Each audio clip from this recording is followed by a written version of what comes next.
Hello all, welcome to my channel and in the series of Google Classroom. In today's video, I am going to share with you how you can stream any page or create an announcement for your class or students using Google Classroom.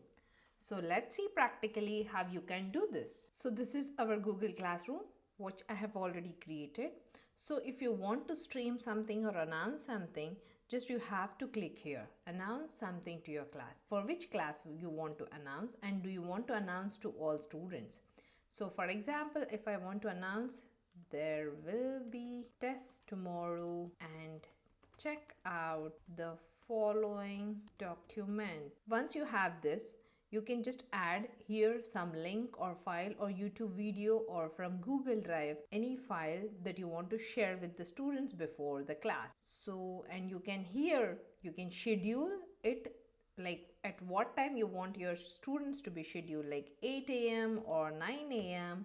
Just schedule it, and so all your students will get to know about this announcement at 9 o'clock.